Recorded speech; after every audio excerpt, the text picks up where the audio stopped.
এয়া আকাশবাণী গুৱাহাটী বিদ্যাৰ্থীৰ অনুষ্ঠান।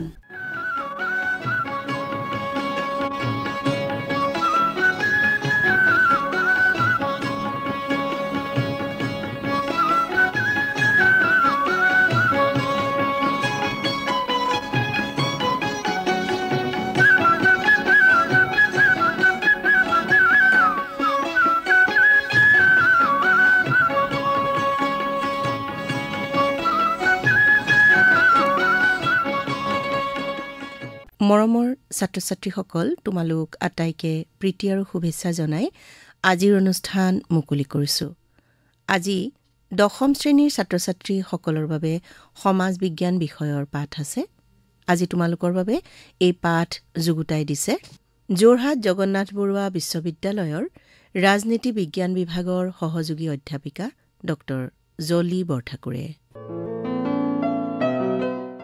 মৰমৰ ছাত্ৰ ছাত্ৰীসকল, আজি আমি 10ম শ্ৰেণীৰ সমাজ বিজ্ঞানৰ অন্তৰ্গত ৰাজনীতি বিজ্ঞানৰ ভাৰতীয় গণতন্ত্ৰ শীৰ্ষক পাঠটি আলোচনা কৰিবলৈ লৈছোঁ। তোমালোকে পাঠটো মন দি শুনিবা আৰু লগতে তোমালোকৰ কিতাপখন, এখন বহী আৰু কলম এটালৈ সাজু হ'বা। 1757 চনৰ পৰা 1947 চনলৈকে প্ৰায় 2 শতিকা ভাৰতবৰ্ষ ব্ৰিটিছৰ অধীনত আছিল।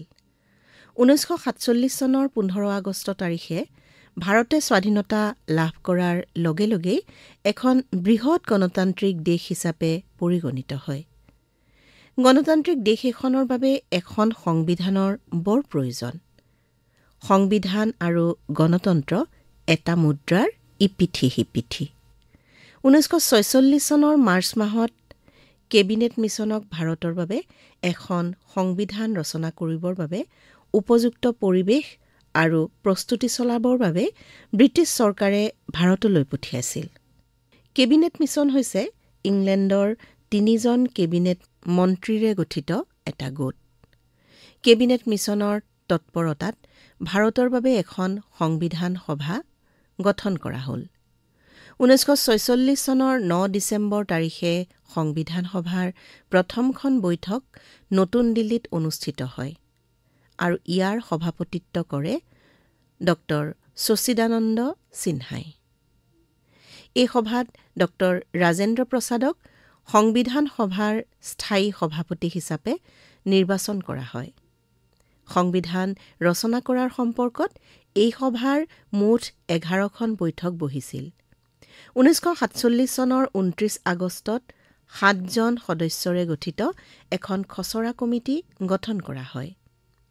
বি.আৰ. আম্বেদকাৰ আছিল খচৰা কমিটিৰ অধ্যক্ষ।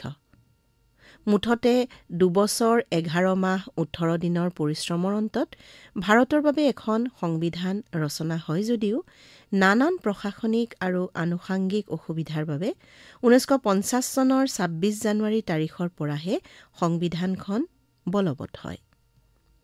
স্বাধীনতাৰ পাছৰে পৰা 1950 চনৰ 25 জানুৱাৰীলৈকে এই সময়খিনিত ভাৰতবৰ্ষৰ শাসন ব্যৱস্থা 1935 চনৰ আইন অনুসৰি পৰিচালিত হৈছিল। সংবিধান ৰচনাৰ পটভূমি সম্পৰ্কে এই কথাখিনি জনাৰ পাছত আমি এতিয়া মূল বিষয়লৈ আহিব খুজিছোঁ।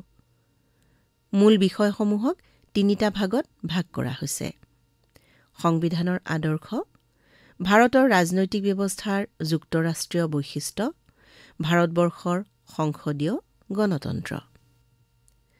প্ৰথমটো বিষয় সংবিধানৰ আদৰ্শ আৰু লক্ষ্য জানিবলৈ হ'লে আমি প্ৰথমতে প্ৰস্তাৱনাটো জানিব লাগিব।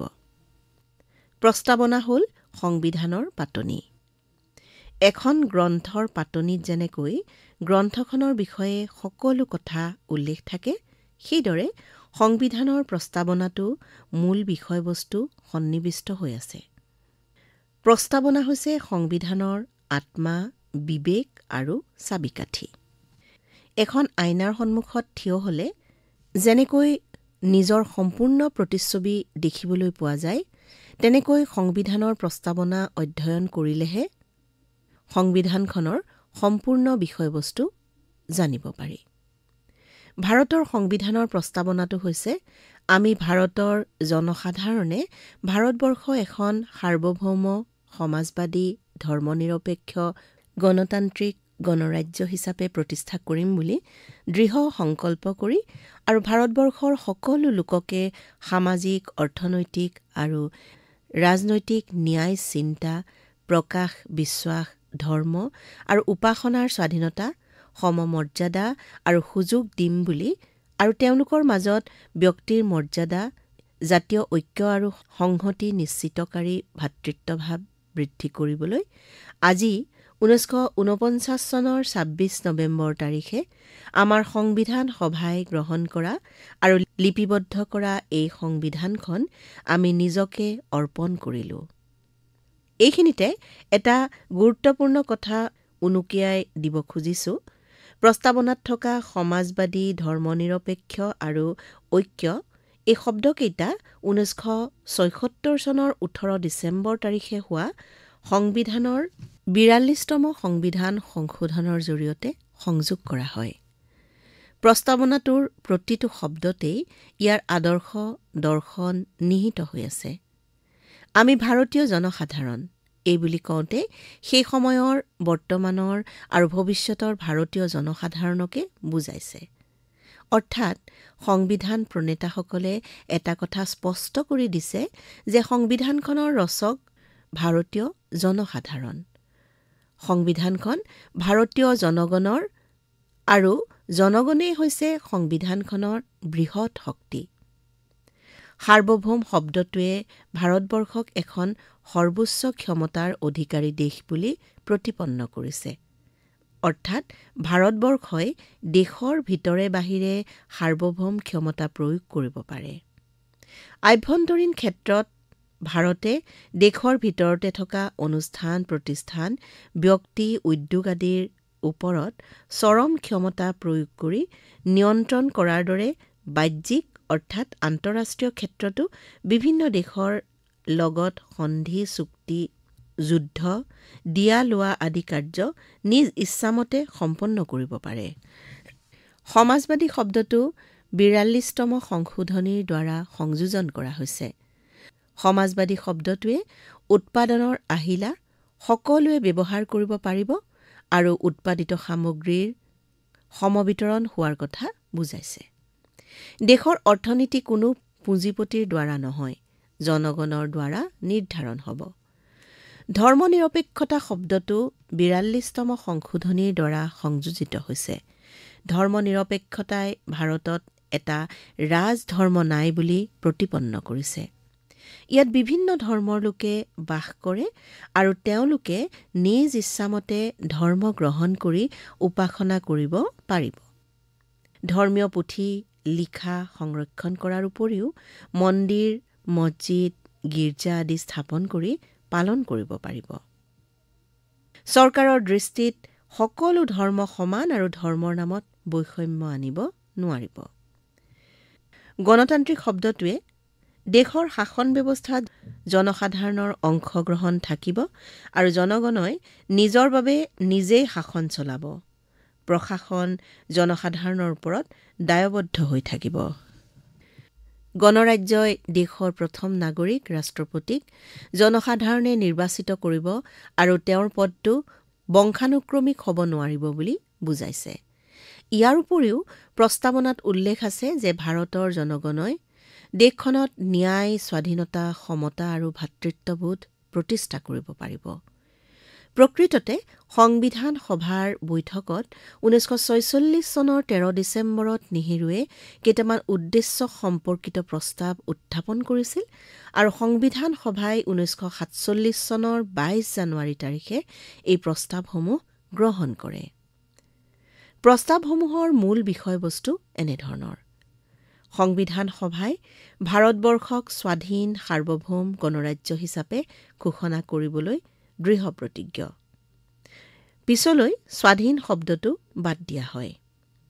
দ্বিতীয়তে, দেশীয় ৰাজ্যবিলাকক লৈ ৰাজ্যসমূহৰ সংঘ ইউনিয়ন অৱ ষ্টেটছ গঠিত হ'ব।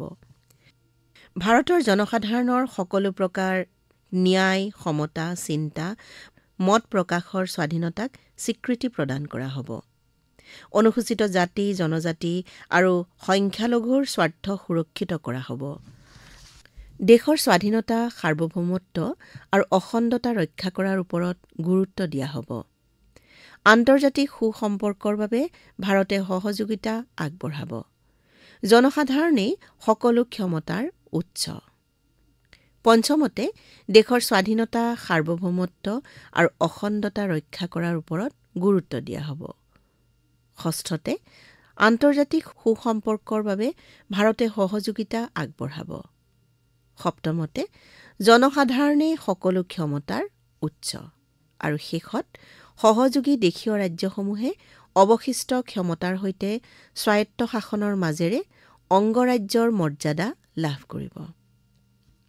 ছাত্ৰ ছাত্ৰীসকল, ইতিমধ্যে কৈ অহা প্ৰস্তাৱসমূহক মূল আধাৰ হিচাপে লৈ সংবিধান প্ৰণেতাসকলে সংবিধানৰ আদৰ্শ নিৰ্ধাৰণ কৰিছিল। মুঠতে সংবিধান প্ৰণেতাসকলে পৃথিৱীৰ বিভিন্ন দেশৰ সংবিধানসমূহ অধ্যয়ন কৰি ভাৰতৰ সংবিধানখন প্ৰস্তুত কৰোঁতে ইংলেণ্ডৰ সংবিধানৰ পৰা সংসদীয় চৰকাৰ, আমেৰিকাৰ সংবিধানৰ পৰা মৌলিক অধিকাৰ, আয়াৰলেণ্ডৰ সংবিধানৰ পৰা ৰাষ্ট্ৰৰ নিৰ্দেশাত্মক নীতি, কানাডাৰ সংবিধানৰ পৰা অৰ্ধ যুক্তৰাষ্ট্ৰীয় চৰকাৰৰ ব্যৱস্থা, ফ্ৰান্সৰ সংবিধানৰ পৰা স্বাধীনতা, সমতা, ভাতৃত্ব আৰু জাৰ্মানীৰ সংবিধানৰ পৰা জৰুৰীকালীন অৱস্থা ধাৰ কৰি আনি আমাৰ দেশৰ সংবিধানত সন্নিৱিষ্ট কৰিছে। ছাত্ৰ ছাত্ৰীসকল, আমি সংবিধানৰ মূল বিষয়সমূহৰ 3টা ভাগৰ প্ৰথমটো বিষয় সংবিধানৰ আদৰ্শৰ বিষয়ে আলোচনা কৰিলোঁ। আমি পৰৱৰ্তী পাঠত ভাৰতৰ ৰাজনৈতিক ব্যৱস্থাৰ যুক্তৰাষ্ট্ৰীয় বৈশিষ্ট্য লগতে ভাৰতবৰ্ষৰ সংসদীয় গণতন্ত্ৰৰ বিষয়ে আলোচনা কৰিম। আজিলৈ আমাৰ সময়ো হৈ আহিল। তোমালোকক মৰম জনাই আজিৰ পাঠ ইমানতে সামৰিছোঁ। 10ম শ্ৰেণীৰ ছাত্ৰ ছাত্ৰীসকল, তোমালোকৰ সমাজ বিজ্ঞান পাঠ্যপুথিৰ ৰাজনীতি বিজ্ঞানৰ অন্তৰ্গত ভাৰতীয় গণতন্ত্ৰ পাঠৰ প্ৰথম ভাগ আজি আলোচনা কৰা হ'ল। তোমালোকৰ বাবে এই পাঠ যুগুতাই দিলে যোৰহাট জগন্নাথ বৰুৱা বিশ্ববিদ্যালয়ৰ ৰাজনীতি বিজ্ঞান বিভাগৰ সহযোগী অধ্যাপিকা ডক্টৰ জলি বৰঠাকুৰে। আজিলৈ আমাৰ সময়ো হৈ আহিল। তোমালোকক পুনৰ প্ৰীতি আৰু শুভেচ্ছা জনাই আজিৰ অনুষ্ঠান ইমানতে সামৰিছোঁ।